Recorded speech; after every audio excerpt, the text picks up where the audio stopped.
Tina Tyus, real estate guru, business owner, real estate broker, licensed contractor, certified educator, best-selling author, and your Christian real estate coach, wants to share with you the knowledge God has equipped her with so you can live your absolute best life. So welcome to Weekly Wealth with Tina Tyus.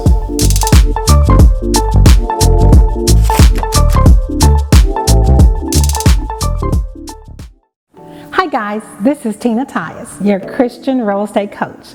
Today I want to talk to you about sabotaging your life. So let me tell you first just a little bit about me. I grew up with an amazing mom. She was smart, she was funny, she was innovative. She was a single parent with no help at all from my father, who was just really not in my life. And I got a chance to kind of really watch her work ethics. This lady could turn anything, nothing into something. So I had that wonderful experience. Unfortunately, it ended when she fell in love with alcoholism. She chose alcoholism over her own life, over my life, over things in life that we thought was important, the basic stuff. And along with that, I became her number one enemy. So I don't know if any of you guys can relate, but being the enemy to someone you love so much is really, really challenging, especially when that person turned into the abuser. So, as a very young girl, I think maybe in my teens is when she found her new love, and that just kind of kept going throughout my adulthood. So my name changed from being Tina to being B's and H's and all kinds of stuff. And so there was a real mental challenge that I had to endure to be able to become the person that God wanted me to be. So I think that there are some things that God wants for you. And I just want to make sure that I can give you some tips and some nuggets from my own life that may be able to help your life. So one of the tips is you've got to ask God, what's His plan for your life? Because He does have a plan.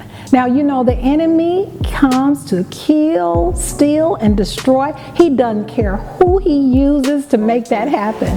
I mean, he'll use your kids. He'll use your parents. He'll use your spouse. He'll use other people. The Bible tells us that we wrestle not with flesh and blood, but wickedness and principalities in high places. Now, you got to know that those high places are generally high positions in your life. These are going to be people or positions that's going to mean something to you. A stranger couldn't shake me, but my mom, oh my goodness, the only person I knew growing up as an only child was a single parent. That was tough. But knowing the plan that God had for you, or asking God for that plan, means a lot. And then writing it down so that you can stay focused and dedicated to that plan. Now, there's going to be distractions, because that's what happens, okay? The minute you set a plan in motion, the minute you say, you know what, I'm going to be successful at this, or I'm going to follow my dream here, or I'm going to accomplish this or that, oh my goodness, Satan is going to send those principalities. He's going to send them in high places to come down here with you and tell you why you cannot get it done. So you're going to have to stay absolutely focused. So remember, make the plan, keep it focused. One of the things that helped me through life is that as I went through so many different challenges, and oh my goodness, I could tell you horror stories that Lifetime can't put it on because it's too scary and too graphic. But I kept a journal. So every time God got me through something, every time I made it past those points where I thought I can't make it anymore, I could go back to my journal and just see just how God got me there. And once I could see what God did in the past, I knew He could do it again. So you got to keep a journal. You've got to write your own story. The book of Ecclesiastes said there is nothing new under the sun. Everything that you've gone through, people before you have gone through it. And they didn't just go through it, they made it to the other side. Have an accountability partner. Now, it's really good to have somebody that you can trust. My grandmother used to tell me, if you find one person on this planet that can be a true confidant, you've been blessed. And if you find two, honey, you are amazing. So find an accountability partner if you have one. If you don't, just talk to God, because you've got to be real careful who you tell your plans to. If you go out there and you start sharing everything because you're excited, you got to kind of remember what happened with Joseph. You know, Joseph was just so excited. So he went to his brothers, because who wouldn't go to your siblings, right? He went to his brothers and he told them all about his dream that God had gave him. He told them that, man, I saw myself in high places. I saw people bowing to me. I saw you guys bowing to me. You know, what Joseph was trying to say is that, hey, here we are right now, and you can see where we are right now, but I see where God is elevating me, and I just want to share it with somebody. That's kind of normal. That's how we are. We want to share all of our wins. We want to share all of our plans. We want to share all of our dreams. But you got to be careful, because they are dream stealers. Remember, Satan is not after your right now. He's after your future. So when you start sharing your future, you've got to be careful. Make sure you're only sharing it with people that are going to weep when you weep. People that are going to laugh when you laugh and rejoice when you rejoice. Because if they're not going to do that, you can't share your dreams with them. So just be very cautious as to who you share your visions with. But you want to always expand your visions. Dreams are meant to be expanded.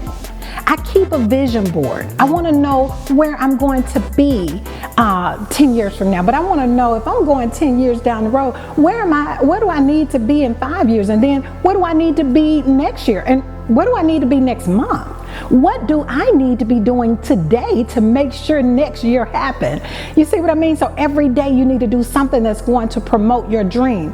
Don't waste time being sad. Don't waste time being sorrowful. Don't waste time being mad.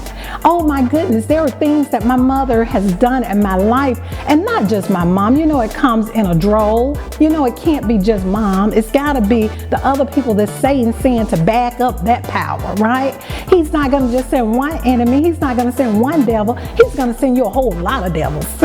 They're going to come from all kind of different directions, because they've got to try to blindside you. But the good thing is that you are surrounded with God's angels. And you already know, when you get prayer partners and when you get people around you that can help enforce what God has put in you, then you can fight off those demons and you can fight off those devils, and they won't have any power in your life.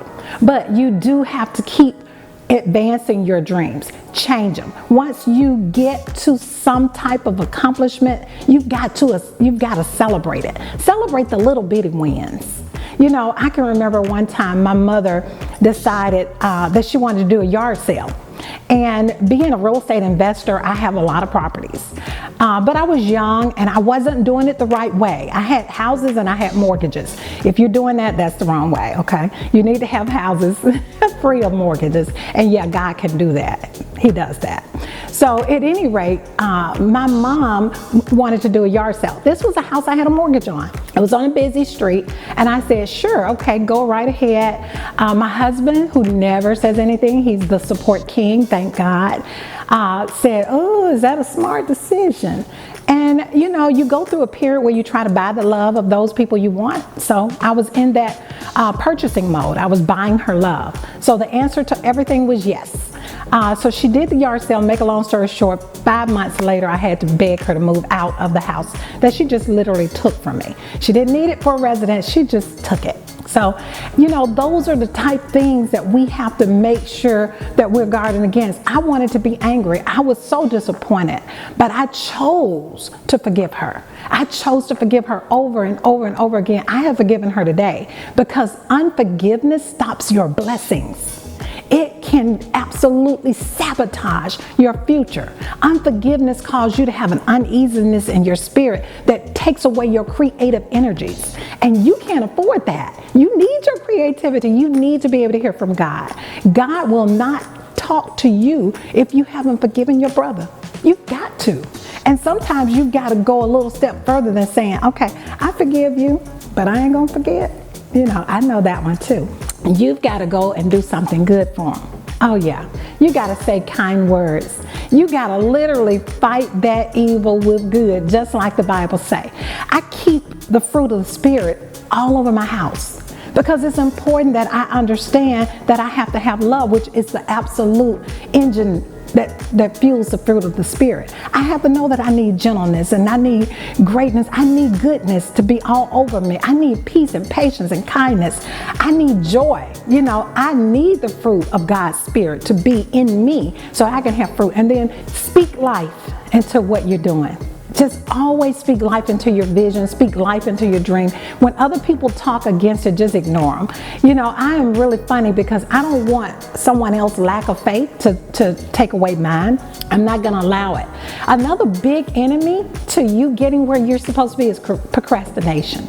Procrastination is one of those things that once I met it, I met Mr. Procrastination and decided that I don't want to be a part of it. So now if my whole motto and things, especially business, is do it right and do it right now.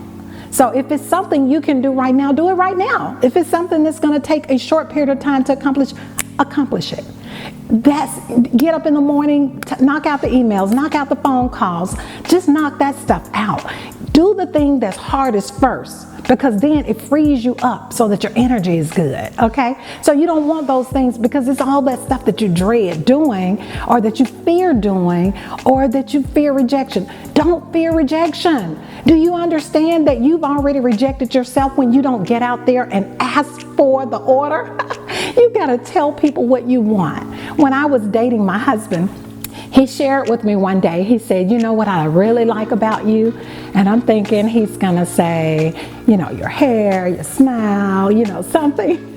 He said, you tell me exactly what you want. I don't have to guess. And I'm glad he felt that way 35 years ago because I'm still that way. I'm gonna tell you exactly what I want. Now, I don't know if he'll say it today that he still likes it, but it is what it is. So, but guys, I just want you to make sure that you stay focused, that you don't procrastinate, that you don't walk in unforgiveness, that you don't let principalities and wickedness in high places come down and sabotage and rain on your parade. I hope I've given you some great tips on helping you to sabotage-proof your life. Thank you for sharing a little bit of my life with me. I'm Tina Tyus. Please subscribe. Please check out other videos, but subscribe so that we can talk all the time. And I look forward to talking to you next time. If you have questions, put them in the comments below, and I promise you I will answer them.